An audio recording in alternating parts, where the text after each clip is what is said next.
You're listening to the Microsoft Innovation Podcast, where we explore the intersection of people, business, and technology.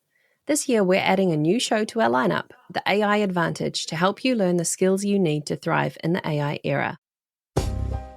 Welcome to the Power Platform Show.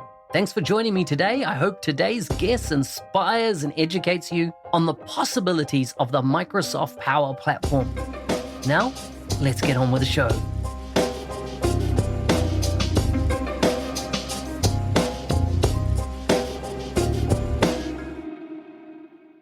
In this episode, we'll be focusing on Copilot insights, ROI, adoption, all those great things that are top of mind for so many organizations right now.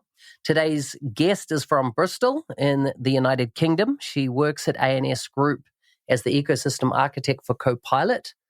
I just checked her LinkedIn and that seems to have changed. So let's validate that in a moment. She has a real life experience in rolling out Copilot for M365. And a good mix of being a techie and a people person and knowing the nuances that combine those together. You can find links to her bio and socials in the show notes of this episode. Welcome to the show, Vicki. Hello. Hello, everyone. Good to have you on. And I'm keen to, talk to a guru on Copilot. Because Copilot about 2 months ago or a month ago, 6 weeks, whatever it was, it had its first birthday. So it's a massively new, technology area and everybody's scrambling to get up to speed. But before we go there, food, family, and fun, what do they mean to you? Okay, so family, I've got 2 kids. I've got a 12-year-old son and a 10-year-old daughter, and a very loving, supporting partner, and a dog, a spaniel. So all pretty crazy. In terms of fun, I like to be outside as much as possible, mountain biking, swimming, surfing, running, although I do a bit of knitting as well of an evening on the sofa. Nice. Yeah. And food, I was thinking about this, and do you know what? If you put anything on like a small plate, I'm suddenly interested in it, like little sharing plates and things. And I think that's because I get FOMO. So if I've got a meal and someone else has got a different meal, I'm like, hang on a second, what's going on over there? So if you've got like small plates and sharing platters, you don't get that kind of problem. I love it. Don't know what that says about me. No, that's so good. You don't want to miss out. I love that. Tell me about your tech career. How'd you get to where you are? So I don't think I never sort of went through school or growing up thinking, do you know what? IT, that's the path for me. But I think possibly that's the case for many sort of women, certainly of my generation. So it got to a point, I think I was around about 20, and I just started work on an IT service desk, and just found it quite interesting and went from there, sort of self-studying, moving up through the various support tiers and then specialising more in sort of messaging areas. So Exchange and, back in the day doing a few sort of Lotus Notes to Exchange migrations and all that fun stuff. And then, Link 2010 and all that kind of crazy goodness. And then, so that was sort of purely technical. And then maybe 4 years ago or so, I moved into more of a management role, but then was still involved in technical side. So I think that's where my sort of technical and people skills have come together. And then now I'm back in more of a technical role, but using my people skills. It's. I think a lot of people are used to sort of speaking to people who come through sort of development backgrounds and things like that, but mine's quite a sort of traditional infrastructure career path that I've come through. Right. And you're currently at A&S or Burgess Salmon? A&S. Gotcha. I just saw in your profile you had Burgess Salmon, so I was just yeah. Do I? I'll have to go and have a look at that. I did work at Burgess Salmon 2 jobs ago. Infrastructure engineer, Burgess Salmon is your most recent experience after A&S. Oh, really? Yes. That's a problem. I need to go and look at that then, because no. All good. So that's why I was like, Burgess Salmon's been on my radar quite a bit lately.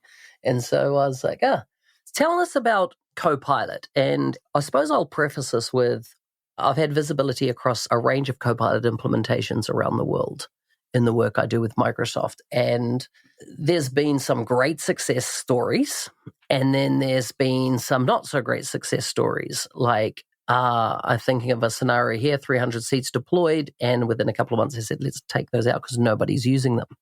And underlying that was no adoption strategy whatsoever. IT had them switched on and was like, nobody's using them, let's get rid of them. And every time I've seen that scenario, it's been that we turned it on and nobody used it, and therefore we turned it off, or want it turned off.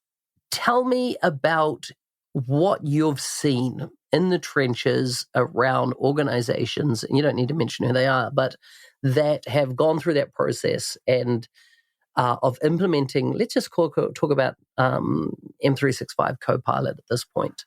Yeah, so I think as you've touched on there, I think the organizational change management aspect is absolutely key.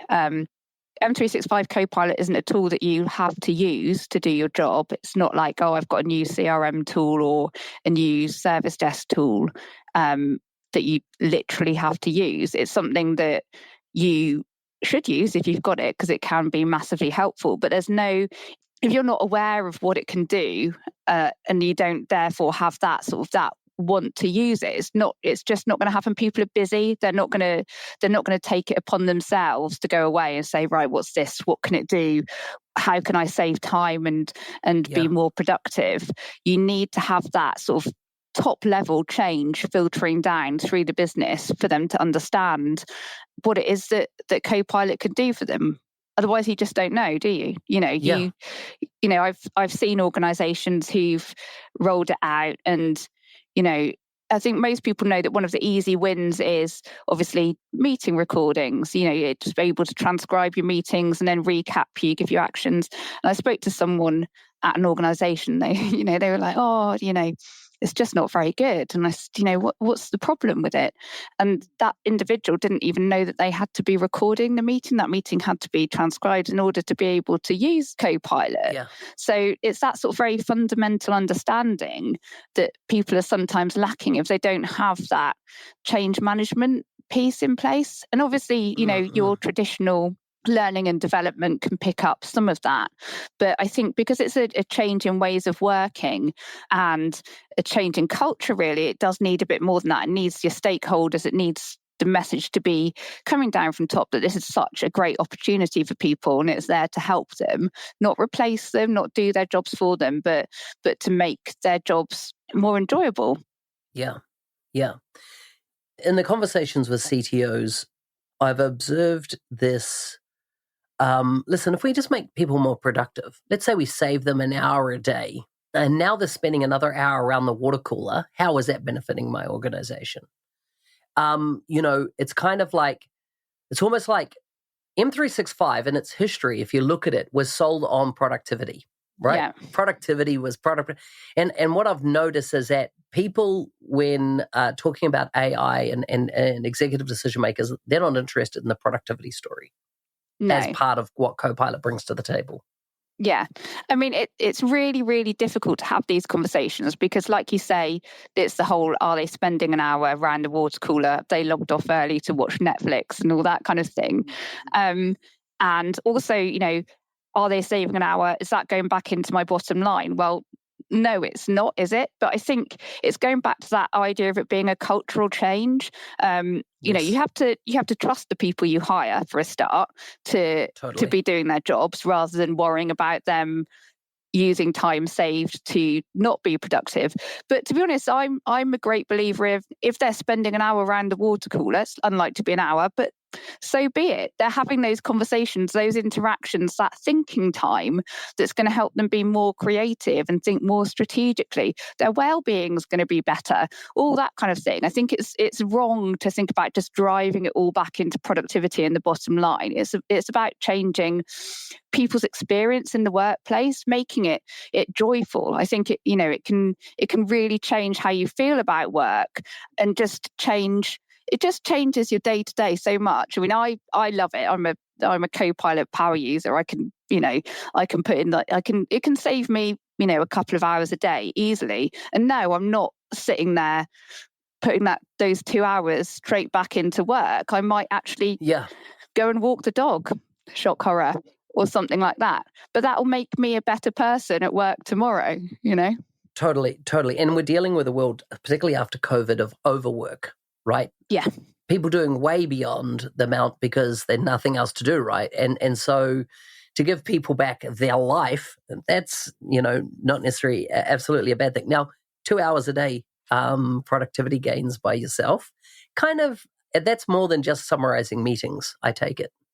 No, exactly. And it'll depend. It'll depend what I'm working on at the time. But at the moment, I'm doing quite a lot of content creation. And it's honestly about 2 hours a day just in helping me think through ideas. And it's a bit like having a co-worker, because where we're all working remotely now, and previously you'd be sort of sat in an office, you'd have your colleagues around, you might turn around and go, oh, what do you think about this? What do you reckon? Have a look at this. And although we do still collaborate, it's different. But I do honestly speak to Copilot as if it were a colleague now, and it just helps me think through ideas and come up with suggestions. It doesn't do the work for me, but it just helps me when I'm struggling to think of a starting point or somewhere to go, or just finessing something. And are you thinking through your fingers, or are you using audio? Fingers. Yeah. Interesting. It's just, it's interesting to see the way people are interacting with it more. Tell me about, you've used it obviously in a brainstorming or a sparring partner kind of concept there. Any kind of edge things that you've used it for that you're like, I didn't think of that. That's quite cool. Like it could be personal, even as in your personal life rather than your, your career. And I'll give you an example. I grow plants. I have a greenhouse and I sow lots of seeds. And I love trying new things. And I don't know the optimal way to propagate those seeds. And so I will put my phone up on the shelf and I'll put on, in this case, ChatGPT with voice. And I've got gloves on and I'm doing what I'm doing. And I'll just read out the name of the seed packet that I have. And I will say, what's the optimal way to plant this in seed trays for optimal germination? And it will give me the detailed breakdown. And then it'll be quiet. And I can hear that. And I'm like, this one needs a bit of, a little bit of sand over the top, or this one needs to be, sun stratified. So therefore I need to leave it on the surface. Or this one needs to be about 5 mil below with dirt over the top. And I was like, I didn't even think that I could use that AI kind of voice interaction to totally change something I'm doing out my greenhouse. And it was brilliant.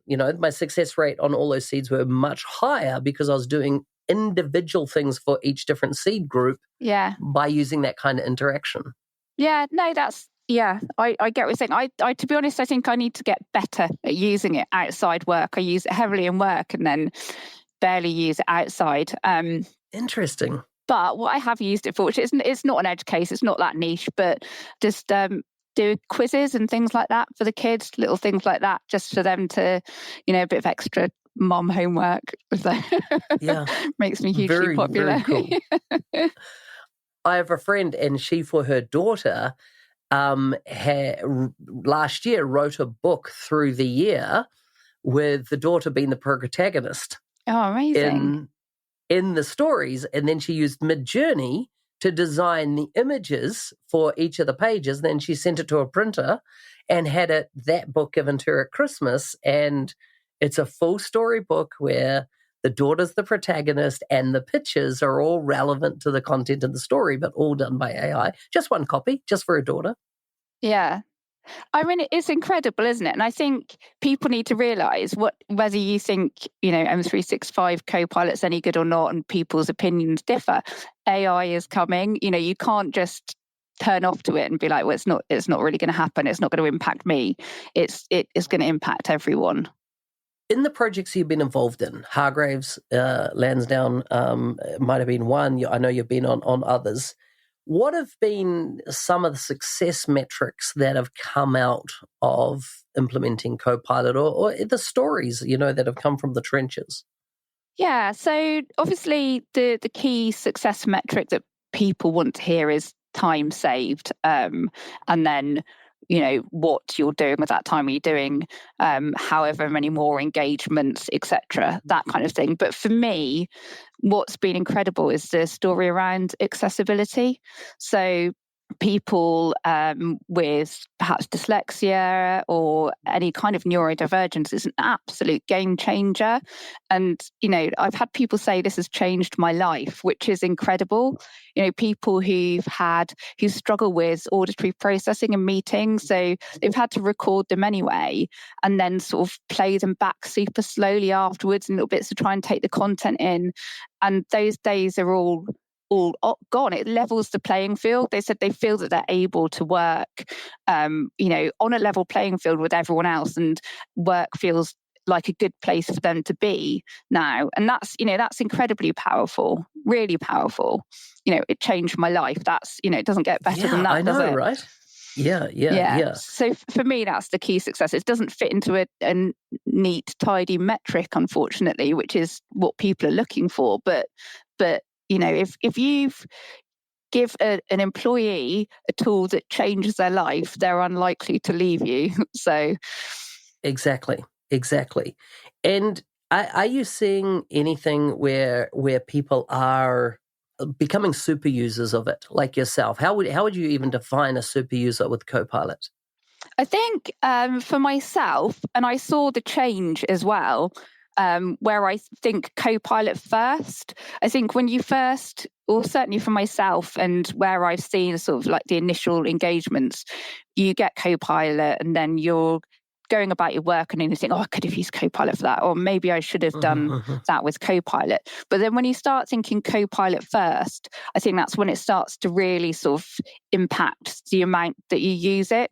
So I say that I'm a super user. I think that's in terms of the amount I use it, basically, and then perhaps the amount of time it saves. But also, I guess I use it in quite a broad spectrum of areas. So I'm not just I think you can make the time up on it just doing the meeting recording and transcription, and that I think you've already shown its value there. But if you're using it across all the different areas, it can really add value there. Tell me about implementations. We know it connects to the Microsoft Graph, and therefore it makes available, if you like, resources that have been sitting on the network for ages, but people might just not know where to look or find them, etc. Data sets, particularly I'm thinking of PII relations, data that has been sitting in plain sight, but nobody knew how to access it because it's just, I commonly use a scenario of someone being onboarded to a business and someone sets up a Microsoft form, and in that Microsoft form, they say, who's your next of kin? And, you put your spouse's name, contact details, personal email address, phone number, that type, all, rich PII data. And you forget about it. You've been onboarded. You don't go back there. You don't think about it again, maybe in your HR system that got translated in there at some point, but that's sitting unencrypted in the network for Stalker Barry to go and find. Stalker Barry. We all know one. Yeah. So I think that's so common and it's scary. And I think organizations know that it's scary, but don't necessarily know how to deal with it. And I think one of the problems I see is I think people see like Purview, okay, well, let's turn on Purview and all our problems will be solved. And that's not necessarily the case. It's not, I was thinking, I sometimes like to blame Purview, but actually I think it's probably more of a people problem. Because I think the thing about Purview is it needs quite a lot of configuration to actually give any value, to provide proper alerting, not just random noise, for you to actually be able to see through all the alerts what's actually going on. It needs so much configuration, there's so much thought. And not only that, it also needs like the organizational policies behind it. You can't just make up what you're doing in Purview. If the organization doesn't have its sort of data lifecycling policies and understanding who owns the data, who the data stewards are, who's validating that data, do they review the data, then Purview is not really going to do anything for you. And also I think people think, we'll turn Purview on, all be good. But then Purview is not really going to do much if your underlying permission structure is nowhere. Like if people are overly permissively sharing content out of their OneDrive or SharePoint sites, then it doesn't matter what you do with Purview. If someone's got access to it, they've got access to it. And that's the thing, with the semantic index, that massively powerful search functionality, people are going to find things that they never would have found before. And obviously that really adds to the value because it's so much easier to find things than it used to be. But then obviously it adds that risk as well that people are coming up against at the moment. Yeah, so true, so true. We talked about adoption. How is adoption really, how do you, when you go into a new project inside an organization, how do you take them on an adoption journey? And are you using formal processes like Process as part of that adoption journey? And how do you tailor it to raise the AI literacy of everybody? I've been saying for a while, if we could raise the AI literacy by 30% of every organization, it will transform that organization beyond belief. Because we're not saying the literacy of how to use Copilot. I'm saying AI literacy as a whole. So you have a mindset of, like you talked about before, I explore it with Copilot first. I go and I run an idea through. You start thinking differently when you go, hey, I've got this little helper that can be my sparring partner. And so therefore, how is that going to help me unlock new ideas I might have? But I'm going to use my sparring partner to help me unlock those ideas. Yeah. So adoption is obviously really, really important. And, I'm familiar with ProSci, and I think it's a really great model. I think sometimes, depending on the organization, they don't have the roles necessary to fully commit to that, but I like to follow that general concept. And I think when it comes to adoption, probably sort of business champions are absolutely key. And I think if you identify those people in the first instance who are sort of keen users of technology, who are keen to learn new things and like engaging with other people and bring them on the journey, then they start to sort of bring other people on the journey with them.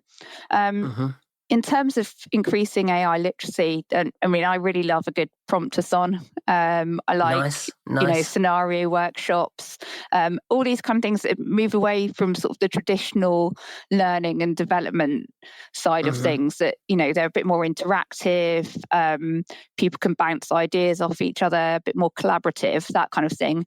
And I think you will start to see people perhaps having some AI type things in their traditional learning and development, the stuff that you have to do when you join a company, your health and safety, your IT stuff. Then, I think perhaps we will see something around AI coming in there, just to make sure that people have sort of a base level of understanding. But I'm a big fan of sort of people working together and bouncing ideas off each other, and that's a great way to learn. I think prompt-a-thon's probably one of the best ones. What is a prompt-a-thon? How does it work? So people work together in groups. That's the best way to do it. And you give them a problem to solve using Copilot or AI of your choice, and thinking about what prompts that they might use. So you give them a little sort of rundown on the best ways to prompt and things to think about, and then sort of they can go away and try and solve that problem using whichever AI tools you want to give them. And as they go through, it's really great to watch, because people at first are like, right, okay, well, how are we going to do this? And then you see the ideas start to evolve as they work together and get the hang of prompting and start to get more out of Copilot or whichever tool you're using. Yeah. And what is it, typically an hour long, a day session? How does it run? And kind of what's the follow-up model for a prompt-a-thon event happening? Yeah, so typically you'd have one running for a day, really, but I've done them for sort of half a day, a bit of a mini prompt-a-thon. So I think you can adjust them slightly, but I think the longer you have, the more you can get out of it. And then you can spend a bit more time sort of going into how to get more out of the prompting and how the tools work, and looking at the problem and what the output might be and that kind of thing. But yeah, I think a day, half a day to a day is probably what you need to look at. And tools that the individual needs, let's say it's Copilot, do they just need Copilot access and you're good to go? Yeah, so I think ideally each individual would have a Copilot license. I have run them before where one person in the group has a Copilot license and then, the other person's asking them and they just, but it's a lot better, once you've got your guardrails and security in place, but it's a lot better with sort of live data. It doesn't really work in sort of a test environment where you don't actually have any data to pull back from. Yeah. So when you say live data, so you're talking about on an organization's infrastructure, so they've got their own assets. Yeah. Brilliant. Tell me about Loop, Microsoft Loop. And I ask that because if you look at the Pages functionality of Copilot, right, it's a Loop component, if I'm not mistaken, in how it runs. And so we've seen Loop bubble to the surface and, of course, being used now for use cases outside of just Copilot. But is that something you're using much? Is it something you make people aware of and how it works? And what are your thoughts? It's so funny. We've had big conversations just sort of internally around Loop. Just because a lot of people was like, I don't get it. Like, what are we doing with it? And I try and use it. I do try. I'm like, right, okay, I'm gonna really use Loop today. And it doesn't necessarily work out. I'll start off, I'll try and collab, I'll have a table, I'll share it around with people, it'll all be exciting. And then it just sort of fizzles out. But I feel bad for Loop now. But it was interesting. I was doing some workshops that you have to do towards your Copilot readiness, DW 100 and 101 recently. And there was a lot of Loop content in there. So, and I think, I don't know, it seems like quite niche scenarios. I never sort of come into work and think, oh yeah, I'm just going to crack on and use Loop now. Sorry, Loop. What's funny is that out in the non-Microsoft community, there's a product out there called Notion that is used massively. Right. And I was being part of a startup incubator in New Zealand, and we all got given access to Notion, which is one of the first big users of AI built into Notion by default. And a lot of people just espouse its greatness. In fact, just had a podcast go live this week from a guy in Australia who uses Notion to run all his projects. He is big in the ERP side of, Dynamics, and he loves the way Notion keeps all the artifacts from pre-sale to well past implementation. What I see in my experience of working with Notion is that that Loop is very similar to it and allow for this kind of live documents, like an old wiki in the old days, I think maybe if you had a number of people committed to using it. I think if you're using it on your own, it kind of loses its value. So maybe I'll do some mandatory Loop usage at work, just force people to be like, that's it.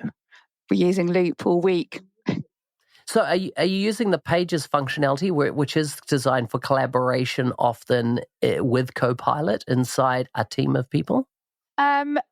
Not hugely at the moment. Not a lot of the people, or some of the people I collaborate, don't actually have Copilot licenses. So right, makes it difficult. Yeah. Yes. So I am finding that in another network I am on, there's the haves and the have-nots. Yeah, I'm a have. And even like in a Teams meeting, right? If you don't have the transcription enabled and the recording happening. And then it was interesting, I was on a call the other day that we discussed a whole bunch of stuff which was being processed by AI. And then I was like, we need to go and scrub that, because what we discussed was about a specific individual inside the team. And we don't want them discovering that necessarily. No, nothing was bad. It's just that it doesn't need to be discovered. So therefore, how do you go and scrub stuff that, that was for a point in time conversation? It doesn't need to persist anywhere. Yeah, that's the thing, isn't it? You do have to think about that slightly. I think people worry about sort of the small talk in meetings being recorded, which I don't really have a problem with. I think you just get used to it. Okay, we'll come in, we'll start the meeting, we'll chat about what we did at the weekend, and that's fine. It's not a problem. Yeah. people are allowed to do that, or certainly should be. Yes, totally. But yeah, then there is that bit. You may have said something, not necessarily derogatory, but you may have said something that you didn't necessarily want someone else to hear. So yeah, you do have to think about that. I feel in the Western world we have a perception of a greater degree of privacy than what we have. Yeah.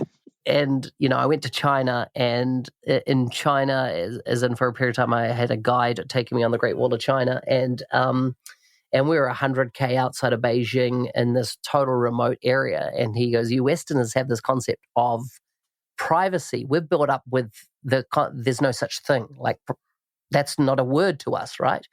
And as the conversation developed, I realized is that I think Westerner culture has a more perceived level of privacy than they have privacy. I mean, the court case just got settled this week with Apple, where Apple has admitted that it is always listening.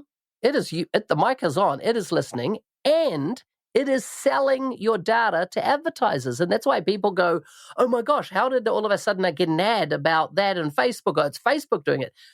These guys, through this device, where we think, well, we didn't hit the record button, it's not listening. Yeah. Don't you know? And that's the crazy thing. I think that we delude ourselves sometimes at the level of privacy that we have. It gives us a warm blanket feel, but it doesn't exist. Vicki, it's been so interesting talking to you. If organizations are considering Copilot and going down that journey of potentially going all of pop, adoption of Copilot, what are some key things that they need to get right from the get-go for success? So guardrails, obviously, make sure that they know what's going on with their data. So whether that be the technical guardrails or organizational policies around them, and just having some kind of organizational change management or adoption. It doesn't have to be full pro-sci. I've done it without that, but you need to have people on board who are going to be business champions, who are going to get excited about Copilot, who are going to infuse that excitement into other members of the organization. I don't know why I've suddenly thought this. I had a conversation with someone at an event, and I'd actually worked with him previously. And he was now working at a different place, and obviously so am I. And he said he's going to roll out Copilot at his new place in stealth mode. He's just gonna turn it on, and he thinks that's the way to do it. And we had a debate. And I said I didn't think that would work. He said he'd let me know. I'm still waiting to hear. But I think that's absolutely not the way to do it. People have to understand 100%. How to use it and what benefits they can get. And, perhaps need to be reminded to use it initially, for 10 minutes every day, play around with Copilot just until it starts becoming a habit for you, because it is a changing way of working. I like it. Stealth mode absolutely does not work. There's see. Now data Maybe, showing it. You might message me and say... I have a slide in a presentation I do when I'm doing an educational on this topic. And in the slide, I bring up a Google search box and then an AI search box. And of course, they look identical, right? As in, apart from some prettiness and niceties, they look very similar. And so there's been this issue. I just noticed my Google Home is recording everything I'm doing as I'm talking. Let's just give it a signal to shut up. I noticed that people have confused doing a Google query or a search engine query with how they interact with AI. Yeah. And it's totally different. Yeah. And I said, so if you just let people immersively find out, and they're not a curious or not an explorer or not somebody that wants to drill in, they are going to write questions expecting explicit answers and not a conversation. When the answer is not what they want, they're going to say, this is stink, this doesn't work, that type of thing. And there was a university professor at one of the large universities in the US, and he said to his students, he was like, I want you to imagine like C-3PO sitting on your monitor, and it's not a person, but it's it's like a humanoid technology piece that you can have a dialogue with. Yeah. And it has a conversation, and you need to switch from Q&A to conversation we're going to iterate on our conversation. We're going to change it. Like I often will prompt and go, you know what, I could have prompted better. And I'll often stop my, it's starting to take off and do, because I'm like, I didn't like how I asked that question. I know it wasn't the best way to ask it. And so, yeah.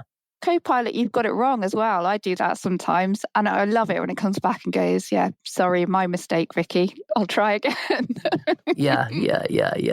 So good. Vicki, thank you so much for coming on the show. It's been a pleasure. No worries. Thank you for having me. Hey, thanks for listening. I'm your host, Business Application MVP, Mark Smith, otherwise known as the NZ365 Guy. If there's a guest you'd like to see on the show, please message me on LinkedIn. If you want to be a supporter of the show, please check out buymeacoffee.com/NZ365 Guy. Stay safe out there and shoot for the stars.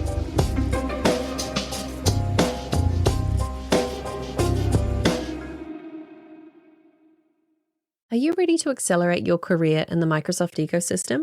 The 90-Day Mentoring Challenge, created by Mark Smith, is your opportunity to create a personalized pathway to success. Join over 1,200 alumni from more than 70 countries who have achieved remarkable results, from promotions to new job opportunities. Take it from Nathan, who said, since completing the 90-Day Mentoring Challenge, I've become an MVP in business applications and doubled my income. Or from Parves, who shares, I've never felt as inspired or energized about my career as I do now. Sign up at arcor.nz365guy.com. You can find the link in the show notes. And if you use the code podcast, you'll get 10% off.